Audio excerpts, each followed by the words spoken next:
사순절 다섯 번째 주일입니다. 그리고 이제 다음 주일이 종려 주일이고 고난 주간이 이렇게 이제 시작되는데 이번 주에 성서 일과의 주제는 새 길을 내시기 위해서 죽으시는 예수님이라는 그런 이제 주제입니다.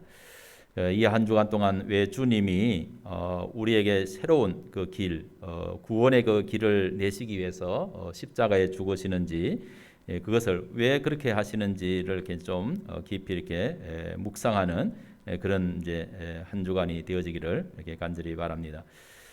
예수님은 자신이 십자가에 달려 죽게 되어지는 예루살렘으로 점점 더 가까이 이제 가시고 다가가고 계시는데, 예루살렘으로 더 가까이 가시는 예수님의 행보라고 하는 것은 이제 바로 인류의 구원을 위한 그 길을 내시기 위해서 가시는 길이죠. 인류의 구원을 위해서 고난과 죽음의 길을 가시는 그 예수님, 이걸 우리가 깊이 이렇게 묵상하는 그런 시간이 이렇게 되어지고, 예수님의 그 고난과 죽으심을 인하여서 새로운 삶을 부여받은 우리 믿음의 사람들이 어떻게 하나님의 사랑에 응답하는 그런 새로운 삶을 살아가야 하는지를 깨닫는 또 은혜의 시간이 되기를 간절히 바랍니다. 구약의 성서일과 말씀은 시편 126편 묵상 예배 부름에서 제가 이제 읽어드린 그런 이제 시편인데, 바벨론의 포로로 잡혀갔던 이스라엘 백성들은 날마다 하나님 앞에 회개의 눈물을 흘리면서 우리 포로들을 남방의 시내들 같이 고국으로 돌려보내달라고 하나님께 기도했습니다. 그렇게 눈물을 흘리면서 씨를 뿌리는 마음으로 기도했는데, 정말 하나님께서 기적같이 이 포로된 이스라엘 백성들을 이제 고향 땅으로 돌아오는 그런 큰 일을 이렇게 이제 행하셨습니다. 당시에 이 바벨론이라고 하는 나라가 너무나 강대한 그런 국가여서 그 어떤 나라도 이 바벨론을 무너뜨릴 수 없는 그런 나라였습니다. 그렇기 때문에 이스라엘 백성들이 이 바벨론의 압제에서 해방된다라고 하는 그런 사실은 가히 꿈에도 상상할 수 없는 그런 불가능한 같은 그런 일이었다라는 그런 이야기죠. 그런데 그 불가능한 것 같은 그런 일이 실제로 일어나게 됐다라는 그런 이야기죠. 그래서 이스라엘 백성들은 포로에서 해방되어 고향으로 돌아오는 그러한 그 일이, 야, 이게 생시냐 꿈이냐, 그렇게 참 자기들이 이렇게 이제 그 상황을 고백할 정도로 그렇게 감격적인 그런 일이었다라는 사실을 이제 볼 수가 있죠. 시편 126편 1절에서 3절을 보면은, 여호와께서 시온의 포로를 돌려 보내실 때에 우리는 꿈꾸는 것 같았도다. 그때에 우리 입에는 웃음이 가득하고 우리 혀에는 찬양이 찼었도다.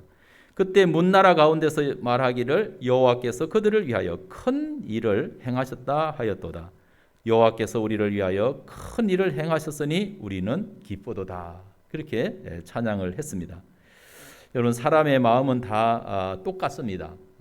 저와 여러분들이 우리가 너무나 뜻밖의 예상도 하지 못했던 그러한 좋은 일이 생기면은 그 일이 꿈인지 생시인지 이렇게 우리가 놀랄 수밖에 없는 그런 이야기죠. 그래서 보면은 이게 꿈인가 생시인가 이게 거의 안 될 때는 사람이 막 자기 볼을 이렇게 꼬집어 보기도 하는 거죠. 그래서 볼을 꼬집어 보고 아픔을 느끼면은, 야, 이게 꿈이 아니고 생시구나, 실제구나, 이렇게 이제 하면서 감격을 이렇게 느끼는 것이죠. 바벨론에서 포로 생활을 하던 이스라엘 백성들이 해방을 맞아서 이 고향으로 돌아오는 것은 정말 꿈에서나 일어날 것 같은 그런 감격적인 그런 사건이 아닐 수가 없었다라는 그런 이야기죠. 우리도 얼마나 우리나라가 그동안에 반만 년, 5천의 역사 가운데서 굉장히 많은 그런 외세의 침략을 이렇게 많이 이렇게 받아왔죠. 우리는 일본의 36년, 35년 동안 이렇게 주권을 빼앗기고 이렇게 어떻게 보면 식민지로 이렇게 살아가던 그런 암울한 그런 시대도 있었습니다. 근데 참 정말 그때 당시에 우리나라가 일본을 대상으로 독립을 할 수 있을 것이다라고 하는 많은 우리 선조들이 독립운동을 하고 피를 흘리면서 목숨을 바쳐서 이렇게 싸웠지만은, 그건 어떻게 보면 참 계란으로 파헤치는 같은 그런 불가능한 그런 일들이었다는 것이죠. 그런데도 불구하고 하나님은 이 일본이라고 하는 그런 나라를 이렇게 이제 이 미국을 중심으로 하는 그런 연합국으로부터 이렇게 망하게 하고 극적으로 우리가 해방을 얻게 된 것이죠. 여기 그 해방을 경험하셨던 그런 분들도 계시겠지만은 정말 그 해방은 감격적인 그런 거예요. 정말 우리 힘으로는 꿈 같은 그런 그 일이었다라는 그런 이야기죠. 바로 이스라엘 백성들이 바벨론에서 포로로 살아가다가 그들이 자유를 얻어서 고국으로 돌아온다라는 그런 사실은 정말 꿈 같은 그런 일이었습니다. 그래서 이스라엘 백성들은 그 일을 하나님이 행하셨다라는 그런 사실을 이렇게 알고 하나님께 찬양을 올려드리는 그런 일을 이렇게 이제 한 것이죠. 바로 이것이 새 일을 행하시는, 새로운 일을 행하시는 하나님에 대한 믿음의 사람들이 마땅히 실행해야 하는 그런 반응이다, 이렇게 우리는 생각할 수가 있겠습니다. 오늘 본문 이사야 43장 14절의 말씀을 이렇게 보면은 너희의 구속자요 이스라엘의 거룩한 이 여호와가 말하노라. 너희를 위하여 내가 바벨론에 사람을 보내어 모든 갈대아 사람들에게 자기들이 연락하던 배를 타고 도망하여 내려가게 하리라, 이렇게 말씀을 이렇게 하셨습니다. 이미 이 바벨론의 포로로 잡혀가 있는 그런 하나님의 백성들이 있었지만 하나님께서 이사야 선지자에게 하나님의 백성들을 해방할 것이라는 그런 이제 약속의 말씀을 선지자에게 이제 주셨던 그런 모습을 이제 볼 수가 있는 거죠. 그러니까 세상 일이 이 바벨론에서 이스라엘이 해방된다라고 하는 이런 일이 인간의 관점 눈으로 볼 때는 불가능한 그런 일 같지만은, 그러나 이 모든 일을 주관하시는, 역사를 주관하시는 분은 바로 하나님이셨다라고 하는 그런 사실을 우리는 이렇게 알게 되는 줄 믿습니다. 하나님은 세계의 역사의 물줄기를 털어서 그 방향을 바꾸시기도 하는 그런 분이십니다. 하나님께서 너희를 위하여 내가 바벨론에 사람을 보내요, 그렇게 이제 이야기하는데, 이 말씀은 하나님께서 이 바벨론에다가 사람을 보내서 그 고대 근동의 최대 어떤 그런 최강국인 이 바벨론을 하나님이 심판하겠다라는 그런 말씀이죠. 그러니까 그 바벨론을 심판하기 위해서 하나님이 보낸 사람이 누구냐 하면은 바로 바사 제국, 즉 그 페르시아라고 하는 그 나라를 세웠던 고레스라고 하는 그런 왕이죠. 지금의 이제 이란 땅에가 이제 이란 땅이 바로 그 당시 이제 페르시아 제국이라고 이렇게 할 수 있는데, 바로 하나님이 이 고레스라고 하는 사람을 보내 가지고 이 바벨론을 심판하고 하나님의 백성들을 이렇게 해방하는 그런 일을 이렇게 하신다는 것이죠. 근데 사실 이제 뭐 고레스가 하나님의 사람도 아니고 하나님을 경외하는 그런 사람도 아닙니다. 그런 사람도 아닌데 하나님이 이 페르시아 제국의 고레스를 통해 가지고 바벨론을 무너뜨리게 하고, 고레스가 페르시아 제국이 바벨론을 이렇게 정복해서 또 이제 페르시아가 또 이렇게 이스라엘 백성들 포로 잡힌 그런 많은 나라들의 백성들을 또 그대로 그냥 통치도 할 수가 있는 거죠. 근데 그 고레스는 하나님이 그 고레스의 마음을 움직여 가지고 이 고레스의 정책을 바꾸는 거예요. 이제 자기들이 지배한 어떤 그런 다른 여러 나라에서 잡혀온 어떤 이런 포로들을 이렇게 대하는 그런 이 정책을 바꾸는 거죠. 그래서 이제 유화 정책을 쓰는 거예요, 이 고레스가. 그래서 각국에서 바벨론에 의해서 이렇게 이제 각국에서 이렇게 붙잡혀온 그런 그 나라들의 어떤 그런 백성들은 이제 자유롭게 자기 땅으로 돌아가도 좋다라고 하는 이런 이제 정책을 고레스가 이렇게 선포를 하게 되는 것이죠. 그래서 이제 이 이스라엘 백성들이 이렇게 고향으로 돌아오게 된 그런 모습을 이제 볼 수가 있습니다. 이 이스라엘 백성들이 그 바벨론 포로에서 고향으로 돌아오게 되었던 그런 이제 성경의 어떤 그런 자세한 그 기록의 역사는 우리가 이제 구약 성경 역대하 마지막 그 36장 그 끝부분과 그다음에 이제 에스라 성경 1장 서두에 이렇게 보면 이제 잘 이렇게 이제 연결해서 언급이 되고 있는 그런 모습을 이제 볼 수가 있습니다. 그러면은 이 그렇게 강대했던 이 바벨론이라고 하는 이 나라, 이 바벨론은 어떻게 멸망을 하게 됐느냐? 이 바벨론의 멸망에 대한 자세한 그런 이야기가 구약 성경의 다니엘서 5장에 보면 이제 거기 나오고 있습니다. 그때 이제 그 어떤 그 역사가 있었냐면은 당시에 이제 바벨론의 벨사살이라고 하는 왕이 통치를 이렇게 이제 하고 있었습니다. 근데 이 벨사살이라고 하는 왕이 이제 많은 어떤 그 전국에 이렇게 그 바벨론의 모든 제국의 이제 통치 속에 있는 그런 각 지역의 사람들을, 귀인들을 이렇게 초청을 해가지고 1,000명이나 되는 그런 사람들을 이렇게 이 바벨론 도성으로 이렇게 불러들여 가지고 막 잔치를 이렇게 베푸는 거예요. 연회를 이렇게 이제 베푼 거죠. 잔치를 베푸는데, 근데 이제 이 벨사살 왕이 이제 잔치가 이렇게 흥건하게 이제 이렇게 흥이 오르던 그런 때에 이제 자기들의 어떤 그런 것을 이렇게 이제 힘을 이제 과시를 하려고 어떤 명령을 내렸냐면은 저기 창고에 가가지고 창고에 가서 그 예루살렘을 갖다가 이 유다를 이렇게 정복하고 그 예루살렘 그 성전에서 이렇게 이제 그 가져온 각종 어떤 그런 귀한 그 그릇들, 그러니까 이 느부갓네살 왕이 유다를 이렇게 이제 멸하고 예루살렘을 함락시키고 많은 이스라엘 백성들을 이렇게 포로로 이렇게 잡아갈 때, 그때 이제 이 예루살렘 성전에서 하나님께 이렇게 쓰던 제사에 쓰던 어떤 온갖 각종 그런 귀한 그릇들을 또 다 전리품으로 다 이렇게 챙겨가지고 이렇게 간 거죠. 거기는 이제 원래 이제 이 뭐냐면은 그 예루살렘 성전에서 하나님 앞에 제사에 드리는 그 그릇들이 다 뭐로 만드냐면은 금으로 막 이렇게 만든 그런 진귀한 그릇들이잖아요. 그걸 다 이렇게 전리품으로 가져갔는데 이 벨사살 왕이 그게 생각이 났는지 잔치를 하다가 그 창고에 가가지고 그 예루살렘에서 가져온 그 그릇들을 다 갖고 와라. 그래가지고 이렇게 잔치하는데 이제 그걸 가지고 술을 마시면서 이렇게 자기들이 즐겼다는 것이죠. 그리고 한참 이제 이 잔치가 무르익어가지고 막 술판이 한참 무르익었는데 갑자기 무슨 손가락이 하나 툭 나타나더니만은 벽에다가 막 글자를 막 이렇게 쓰는 거예요. 손가락이 나타나가지고 사람들이 막 혼비백산한 거죠. 왜냐하면 막 잔치하고 있는데 갑자기 뭐 손이 하나 나타나가지고 벽에다가 글자를 막 이렇게 쓰니까는 얼마나 사람들이 이렇게 놀랬겠어요. 그런데 그 글자가 벽에 쓰여진 글자가 무슨 글자였냐면은 바로 메네 데겔 우바르신이라고 하는 이런 이제 글자가 이렇게 쓰여진 거예요. 그러니까 이제 그 글자를 이제 왕과 많은 그런 신하 사람들이 이렇게 보고서 놀란 거예요. 저게 도대체 무슨 글씨냐? 저 글이 뭐냐? 이렇게 해석을 해봐라. 이렇게 하니까는 아무도 그 글을 해석을 하는 사람이 없는 거예요.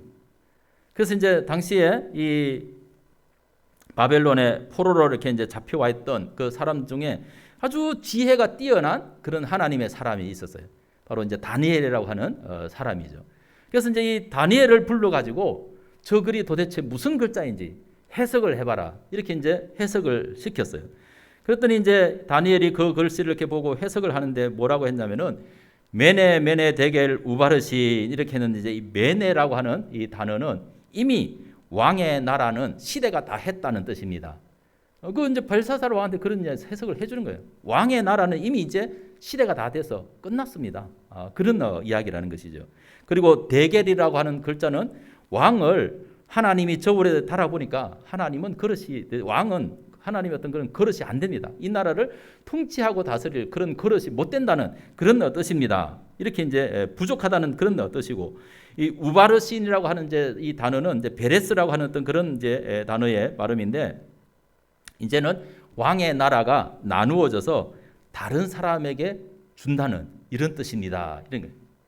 그러니까 이미 이제 당신은 왕은 왕으로서 했던 수명이 다 했고, 당신은 이 나라를 통치할 그릇도 안 되고 자격도 안 되고 이 나라는 하나님이 쪼개서 다른 사람에게 주신다. 이런 뜻을 이렇게 하나님이 거기다가 쓰셨다는 거예요. 메네 데겔 우바르신.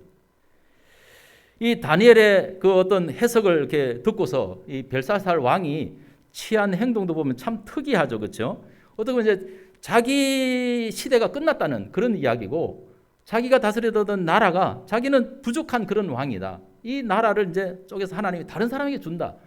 그런 그 해석을 했기 때문에 자기한테 좋은 해석이에요, 나쁜 해석이에요? 굉장히 안 좋은 나쁜 해석이거든. 그런데도 불구하고 이 벨사살 왕은 그 해석을 해준 다니엘을, 포로로 잡혀온 그 다니엘을 갖다가 어떻게 이제 하냐면은 그 나라의 세 번째 통치자로 삼는 거예요. 그 나라의 세 번째 아주 높은 그런 통치자로 이렇게 임명을 합니다. 임명을 하고서 그날 밤에 이 벨사살 왕은 자객들에 의해서 피살을 당해 죽어요. 피살을 당합니다. 그리고 이제 그때 같이 이게 초청 받아가지고 1,000명이나 되는 그런 사람들이 같이 이렇게 술을 마시다가 거기서 살아남은 목숨을 건진 이 귀족들은 자기들이 타고 온 그 배를 타고 도망간다는 것입니다. 그게 바로 오늘 이제 14절 말씀 하반절에 자기들이 연락하던 배를 타고 도망하여 내려가게 하리라 하는 이런 말씀이죠. 이 자기들이 연락하던 이 배를 갖다가 이제 우리 그냥 한글로만 써놔서 그 연락하는 것이 뭐 우리가 무슨 글자인지 어떤 거면은 내가 저 사람한테 소식 전하고 연락한다 뭐 이런 의미로도 할 수 있는데 그런 연락이 아니고 한자로 이렇게 따지면은 이렇게 절길 연자 절길 연자에다가 뭐 잔치는 그죠? 절길 낙자에다가 이제 잔치 연회 이걸 베푸는 잔치연 이걸 이제 쓰는 거죠. 그러니까 잔치를 하면서 즐기던 그걸 그 배를 타고 그냥 자기들이 타고 온 배를 타고 도망한다 이런 이제 뜻이죠. 그렇게 해서 바로 이 강대하던 바벨론이 무너지고 바사 제국의 고레스가 나라를 얻고 이제 이스라엘 민족에게도 고향으로 돌아갔다라고 가도 좋다라고 하는 그런 이제 명령을 내리게 되는 그런 말씀이라는 것이죠. 자, 하나님께서 이 역사를 이렇게 주관하셔서 그렇게 그 강대하던 이 바벨론을 무너뜨리고 이 벨사사라고 하는 그 강력한 군주 통치자를 그날 밤에 이렇게 하룻밤에 그냥 신하의 손에 의해서 이렇게 피살되게 만들고 그리고 또 이스라엘 백성들을 해방시키는 저기 고레스를 통해서 해방시키는 이런 일을 이렇게 저와 여러분들이 이 말씀된 내용들을 이렇게 읽어보면서 저와 여러분들이 무엇을 느끼시는 세계의 역사 모든 것은 하나님이 주관하신다. 역사는 하나님이 주관하신다. 우리 이런 지혜를 배워야 됩니다. 역사 속에서 이게 이 역사를 갖다가 이제 뭐 히스토리라고 이렇게 이제 이야기하잖아요. 이 히스토리 이거 영어로 표현하면은 히스토리가 무슨 뜻이에요? 그의 이야기라는 뜻이에요. 그의 이야기 나눠 보면은 단어가 그가 누구예요? 그가 바로 누구냐 하면은 그리스도라는 거예요. 예수님이라는 거예요. 그러니까 예수님의 이야기가 역사라는 거예요. 하나님의 이야기가 역사라는 것이죠. 그래서 여러분 우리는 그 이 인류의 역사를 갖다가 그 BC하고 AD로 이렇게 나누잖아요, 그렇죠? BC, Before Christ. 그러니까 예수님이 태어나기 이전의 역사는 BC고, 그 다음에 이제 AD, 아노 도미네. 이 도미노 이거는 이제 예수님의 탄생 이후의 역사라는 거예요. 그러니까 AC와 BC를 기원 전과 기원 후를 이렇게 가르는 그 분기점이 누구냐 하면은 예수님이라는 거예요.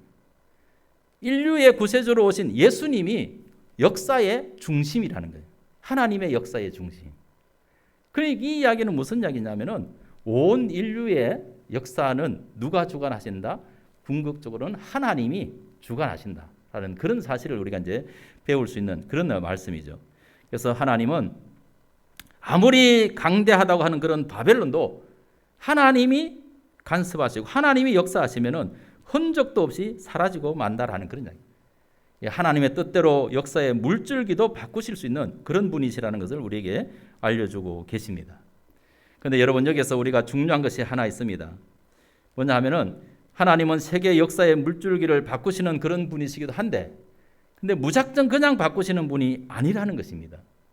어떤 그런 이 큰 어떤 역사의 흐름을 바꾸실 때는 무슨 이유가 있다는 것입니다. 하나님의 뜻이 있다는 것이죠.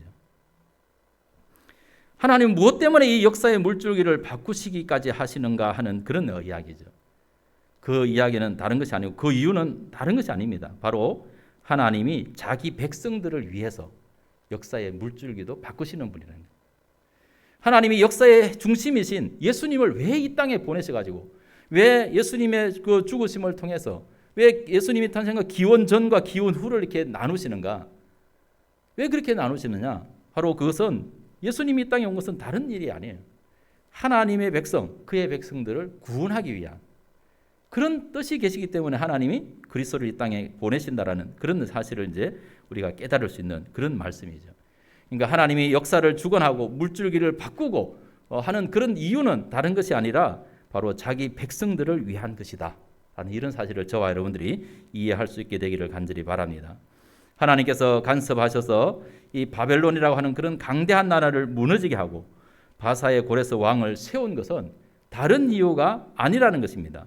바로 하나님이 자기 백성을 구원하시기 위한 그런 놀라운 일을 하나님께 하신 것이죠. 그래서 역사의 주관자이신 하나님이 그렇게 말씀을 하시는 거예요. 16절에서 17절의 말씀 보면은 바다 가운데 길을 큰 물 가운데서 지름길을 내고 병거와 말과 군대 용사를 이끌어내어 그들이 일시에 엎드러져 일어나지 못하고 소멸하기를 꺼져가는 등불 같게 하였느니라. 이렇게 말씀하십니다. 자, 이제 이 16절과 17절에 이 하나님이 하신 이 큰 역사의 이 일은 뭐냐면은 바로 그 옛날 하나님께서 이스라엘 백성들을 애굽에서 이끌어내셨을 때 하셨던 그 역사를 이스라엘 백성들이 다시 기억을 시켜주는 거예요. 이스라엘 백성들이 애굽에서 노예로 살다가 하나님이 그들을 애굽 군대를 갖다 홍해 바다를 갖다 이렇게 갈라가지고 이스라엘 백성들은 건너게 했지만은 애굽의 군대는 다 홍해 바다에다 다 이렇게 수장을 시켰던 그 사건이죠. 하나님께서 이스라엘 백성들을 애굽에서 이렇게 구원해 내던 이 그 사건 출애굽의 그 역사가 얼마나 이스라엘 백성들에서 대단한 그런 역사였는가 하는 이런 사실을 이제 알 수가 있는 것이죠. 그런데 하나님이 뭐라고 말씀하시냐면은 그런데 하나님은 지금 이스라엘 백성에게 말씀하시기를 너희는 이전 일을 기억하지 말며 옛날 일을 생각하지 말라 이렇게 말씀하십니다. 이스라엘 백성들이 하나님께서 홍해 바다를 가르고 애굽에서 출애굽한 그런 이 하나님의 역사는 정말 대단한 그런 역사입니다. 이스라엘 백성들의 신앙에서 잊을 수 없는 그런 사건이에요. 잊어서도 안 되는 그런 대단한 그런 사건이죠. 이스라엘 백성들이 그 홍해를 가르고 이스라엘 백성들을 구원한 이 역사는 자손 대대로 잊어서는 안 되는 기억해야 되는 그런 사건이었습니다. 그런데 하나님은 지금 이 이스라엘 백성들을 바벨론에서 이끌어내려고 해방시키려고 하시면서 하시는 말씀 뭐냐면은 그 옛날 이 애굽에서 홍해를 건넜던 그런 이 기적적인 그 하나님의 역사 그 일을 갖다가 기억하지 말라고 하는 거예요. 기억해야 될 그런 대단한 일인데 지금은 그걸 기억하지 말라라고 그렇게 하나님이 이사야를 통해서 말씀을 하신다는 것입니다. 그래서 이것을 놓고 이제 학자들이 어떻게 이걸 해석해야 될 것인가 그런 이제 생각을 하는데 그래서 이제 두 가지 의미로 해석이 이제 가능합니다. 하나는 뭐냐면은 홍해를 가르고 이스라엘을 구원했던 그 출애굽의 그 역사 이것보다도 바벨론에서 이스라엘 백성들을 구원해내는 그런 일이 뭐 더 위대한 그런 의미다. 뭐 이런 이제 해석도 이렇게 할 수가 있고 또 하나는 새로운 구원의 역사를 통해서 이제 하나님이 행하실 놀라운 어떤 그런 일, 이 새로운 구원의 역사를 통해서 하나님의 백성들은 앞을 바라봐야 되지 더 이상 과거의 역사에 매여 있으면은 안 된다 하는 그런 이제 이 의미로도 이렇게 이제 해석을 이렇게 합니다. 그러니까 이제 우리가 이제 여기서 생각해 볼 수 있는 그런 과거에 대한 기억을 우리가 이제 어떤 생각으로 어떤 마음으로 이렇게 이제 가져야 될 것인가라는 것을 깨달을 수가 있겠죠. 자, 우리 모든 사람들에게는 다 옛날에 과거에 기억들이 있습니다. 좋았던 그런 기억들도 있고 또 좋지 않았던 어떤 그런 기억들도 있고 그래요. 그러니까 이 우리의 어떤 그런 과거가 있는데 과거가 하나는 우리가 기억해야 되는 그런 과거가 있고 또 하나는 기억하지 말아야 하는 그런 과거가 있다라는 그런 이야기죠. 여러분 우리가 기억해야 될 그런 과거는 어떤 것입니까? 우리가 기억해야 되는 그 과거의 그런 일들은 내가 그 과거의 어떤 그런 일들을 생각할수록 나 자신을 끊임없이 자꾸 이렇게 새롭게 하고 나에게 용기를 주고 또 나에게 희망을 주고 하는 어떤 이런 그 과거의 일들 그런 것들은 마땅히 기억해야 되죠. 그러니까 하나님이 이스라엘 백성들에게 출애굽의 그 놀라운 어떤 그런 그 기적을 행한 것을 그 이전에는 기억을 하라고 하는 것은 뭐냐 하면은 이스라엘 백성들이 힘들고 어려울 때마다 하나님이 어떻게 너희를 애굽에서 홍해를 가르고 구원하셨는지를 기억하라는 것입니다. 그러면 그들의 앞길이 막혀 있을 때 절망적인 어떤 그런 상황을 만났을 때 하나님이 하신 그 일들을 기억하면 어떤 마음이 생기겠어요? 그렇지. 우리가 아무것도 할 수 없는 그런 데에 하나님이 우리를 위해서 우리를 구원하시기 위해서 홍해도 갈랐지. 우리는 쉽게 육지처럼 건넜는데 하나님이 애굽의 백성들은 거기다가 다 홍해다가 빠뜨려주고 우리를 애굽의 군대로부터 완전히 벗어나게 해주셨지. 그러면 우리 앞에 어떤 그런 절망적인 일이 있어도 하나님이 하시면은 능치 못한 일이 없는 거야. 그런 그 믿음의 용기를 주는 그런 과거의 역사라면은 마땅히 우리가 기억을 하고 힘을 얻어야 된다라는 그런 사실을 깨달을 수가 있는 것이죠. 지난주에 여러분 말씀을 들었던 것처럼 이 길 가려고 하는 그 장소가 이스라엘 백성들이 모였어요. 왜 그곳에다가 기념비를 세우고 왜 그곳에서 할례를 행하고 그곳에서 유월절을 행하게 했느냐?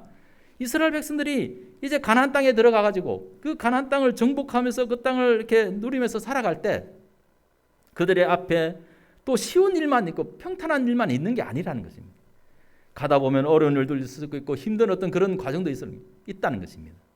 가나안 땅을 정복하는 일이 그게 쉬운 일이었어요? 쉽지 않은 일이었거든요. 굉장히 힘들고 어려운 그런 일이었어요. 그럴 때마다 자기들이 힘들고 어려울 때 뭐 하라는 거예요?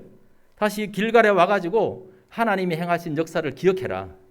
그러면서 용기를 얻고 힘을 얻고 또다시 그 가나안을 이렇게 정복하면서 믿음의 삶을 이렇게 살아가게 하는 그런 그 용기를 주는 은혜를 이렇게 다시 회복하게 하는 그런 그 과거, 이건 우리가 능히 마땅히 기억해야 될 그런 과거다라는 이런 사실을 깨달을 수가 있는 것이죠.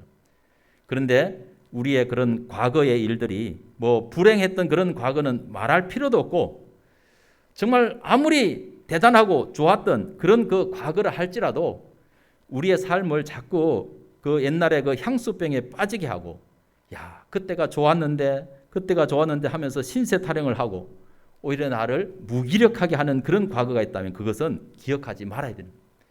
그건 잊어버려야 된다는 거예요. 바로 출애굽의 이 신앙이 이스라엘 백성들에서는 정말 그 무엇과도 바꿀 수 없는 그들의 그 신앙의 중심이었죠. 출애굽의 역사는 신앙의 중심이에요. 사실 하나님의 그 역사는 이 출애굽을 통해서 이스라엘 신앙을 이렇게 형성해가는 그런 모습을 볼 수가 있는 거죠. 그러니까 우리의 신앙도 마찬가지로 예수님의 십자가와 그 부활이라고 하는 것이 우리의 신앙의 출발점이 되는 그런 모습을 이제 볼 수가 있어요.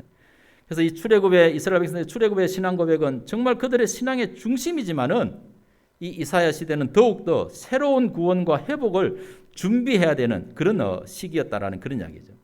그래서 과거의 그 출애굽만 생각하면서 과거의 영광만 생각하고 그것을 그리워하는 그런 마음으로는 새로운 역사, 새로운 시대의 역사를 이렇게 만들 수 없다. 그렇기 때문에 새로운 제2의 출애굽 역사를 만들기 위해서는 아무리 그 과거의 출애굽의 영광이 그렇게 대단했다 할지라도 그걸 잊어버려라. 지금 하나님이 새롭게 행하시는 이 놀라운 일들을 바라보면서 과거에 매이지 말고 앞을 향해서 하나님이 우리를 부르신 그 앞에서 그 부름의 상이 무엇인지 그걸 보고 이렇게 달려가야 된다라고 이렇게 이사야는 선언하고 있는 줄 믿으시기를 바랍니다. 이스라엘 백성들에게서 이 출애굽의 기억은 그러니까 양날의 검과 같은 양날의 칼과 같은 그런 것입니다.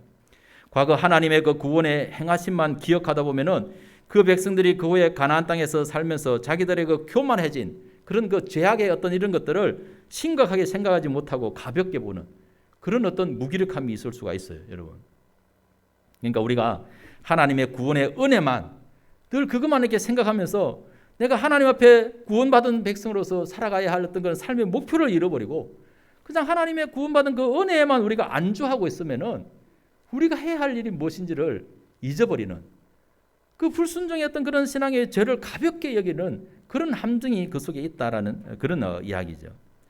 그래서 성도는 과거에 하나님이 행하신 그런 구원의 은혜에만 머물러 있으면 안 된다는 것입니다. 과거 하나님께서 우리에게 주신 구원의 은혜는 우리를 부르신 그 하나님의 어떤 부르심의 그 소망을 향해서 우리가 앞으로 나아가게 하는 하나의 디딤돌과 같은 그런 밑거름으로 써야 되지 그것만 기억하고 그것만 붙잡고 앉아 있어서는 안 된다는 것입니다. 그걸 발판으로 삼아서 우리는 우리를 부르신 하나님의 뜻이 무엇인지 앞을 향해서 달려가야 된다는 이런 사실을 깨달을 수 있는 그런 말씀이죠. 하나님께서 19절 그 전반절에 보면은 보라 내가 새 일을 행하리니 이제 나타낼 것이라 이렇게 말씀하십니다. 하나님은 광야에 길을 내고 사막에 강을 내신다 말씀하시죠. 하나님은 그의 택한 백성들을 위해서 역사의 물줄기도 바꾸시는 그런 분이시고 광야에 길도 내시고 그곳에 강도 내셔서 하나님의 택한 그런 백성들이 마시게 하겠다 그렇게 말씀을 하십니다. 자, 그렇다면 우리가 결론적으로 아셔야 할 것이 하나가 있습니다. 왜 하나님께서 택한 백성들을 위해서 역사의 물줄기도 바꾸시고 광야에 길도 내시고 강물도 흐르게 하셔서 택한 백성들을 하여금 마시게 하느냐? 왜 그렇게 하시느냐? 앞에서도 언급을 했지만은 그것은 구원받은 하나님의 백성들이 바로 하나님을 찬송하게 하기 위함이다. 그렇게 말씀하시는 것을 믿으시기를 바랍니다. 그래서 21절에 보면은 결론이죠. 이 백성은 내가 나를 위하여 지었나니 나를 찬송하게 하려 함이라. 이렇게 말씀하십니다. 바로 이것이 하나님의 새 일을 통해서 구원받은 그런 하나님의 백성들이 하나님 앞에 응답해야 하는 믿음의 새 일이다라는 그런 사실을 저와 여러분들이 믿으시기를 바랍니다. 성도 여러분, 우리의 인생이 하나님의 형상으로 지음받은 목적이 무엇입니까? 우리는 하나님을 찬송하고 하나님을 영화롭게 하는 것이 우리의 인생의 삶의 목적입니다. 그런데 우리의 인생들이 하나님의 창조의 목적대로 살지 못하기에 하나님은 역사의 물줄기도 바꾸고 사막의 길도 내시고 사막의 강물도 내시는 그런 이 새 일을 이렇게 행하셔서 하나님의 백성들로 하여금 마시게 하고 다시 우리가 하나님을 찬송하는 하나님의 목적대로 우리의 인생이 이렇게 살아가는 그런 삶을 위해서 하나님의 이런 놀라운 일을, 참으로 기적 같은 그런 일을 행하신다라는 사실을 저와 여러분들이 알게 되시기를 간절히 바랍니다. 바로 하나님이 이 땅에 독생자 예수 그리스도를 보내는 이런 사건도 정말 하나님의 놀라운 그런 사건이죠. 그리고 우리의 모든 죄를 다 십자가에 이렇게 대신 지게 하시는 그것도 놀라운 사건이죠. 근데 더 놀라운 것은 바로 거기서 이 예수님이 다시 부활하게 하시는 이 하나님의 이 놀라운 이런 이 사건은 그로 하여금 우리로 하여금 이 예수 그리스도를 통해서 다시 하나님의 은혜를 회복하게 하는 그런 그 놀라운 사건은 다른 것이 아니라 우리의 인생이 하나님의 창조의 그런 목적대로 다시 하나님의 은혜로 회복되어져서 하나님의 이름을 높이고 하나님을 찬양하고 하나님께 영광을 돌리게 하시는 그런 그 일을 위해서 하나님께서 이런 놀라운 그런 일을 행하신다라는 사실을 저와 여러분들이 깨닫게 되기를 간절히 바랍니다. 예수님께서 십자가의 길로 가신 것은 자기 중심으로 살아가는 나를 새롭게 하고 영원히 하나님을 찬양하는 그런 삶을 살게 하시려고 십자가의 길로 가신 줄 믿으시기를 바랍니다. 그래서 내가 주님과 함께 십자가에 못 박히고 이제는 내 안에 주님이 사는 그런 믿음의 삶을 통해서 우리의 삶이 하나님을 찬양하는 그런 삶이 되어지기를 주의 이름으로 축원을 드립니다. 예화가 하나 있는데 그 예화는 그냥 뭐 시간이 갈 것 같아서 예화를 안 하고 그냥 넘어갈까요? 예화를 그냥 뭐 짧게 그냥 이렇게 하고 넘어가도록 하겠습니다. 어떤 목사님이 이렇게 꿈을 꾸었어요. 목사님이 꿈을 꿨는데 자신이 꿈에서 죽어서 이렇게 천국을 갔습니다. 천국을 가가지고 이제 천국 문 앞에 이렇게 도착을 했는데 자기가 그렇게 이제 그 존경했던 그 사도 바울 선생이 손에 종이 한 장을 이렇게 들고 나와가지고 아주 목사님을 되게 반갑게 맞이하더라는 거예요. 근데 그 종이에 적힌 내용을 이렇게 보고는 이 바울 선생이 고개를 까우뚱까우뚱 하더라는 거예요. 그래서 목사님이 뭔가 느낌에 내가 번지수를 잘못 찾았나 이런 이제 느낌이 들었다는 거예요. 그래서 이제 바울 선생한테 자기 자신을 갖다 열심히 목사님이 PR을 했어요. 바울 선생님, 나는 세상에서 열심히 신학도 공부하고 또 박사학위도 이렇게 하고 또 교회법도 열심히 공부해서 또 이렇게 뭣도 공부해서 법학의 박사학위도 받고 작은 교회를 갖다가 개척해가지고 뭐 2,000명이 넘는 이런 큰 교회로 성장도 이렇게 시켰습니다. 막 이러면서 이제 바울 선생한테 자기를 열심히 이렇게 어필을 했어요. 그랬더니 이제 그 바울 사도가 이렇게 보면서 예, 목사님, 제가 그거 잘 압니다. 여기 보니까 그거 자세하게 다 이렇게 기록되어 있어요. 그러더라는 거예요. 그러면서 이제 하는 그 이야기가 뭐냐면은 목사님은 그 이 목회와 어떤 이런 그 법을 위해서 공부를 이렇게 많이 하셨는데 하나님이 기뻐하는 하나님을 위한 공부는 하나도 하지 않으셨군요. 그러더라는 거예요. 그래서 이제 목사님이 당황해서 그게 무슨 말이냐고 이렇게 물었다는 거죠.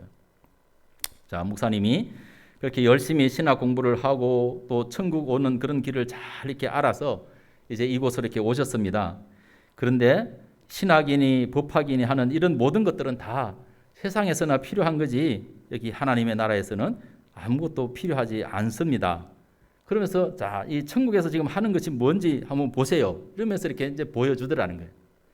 그런데 이제 그 목사님이 천국에서 하는 그 일들이 뭔지를 이제 쭉 사방을 돌아보니까 이 천국에서 하는 일이 뭐가 있어요? 하나같이 천사들은 말할 것도 없고 먼저 간 하나님의 나라 백성들도 말할 것 없이 모두가 다 하나님을 찬양하고 있더라는 거예요. 하나님을 찬양하는 일들만 그게 가득하더라는 그런 이야기죠.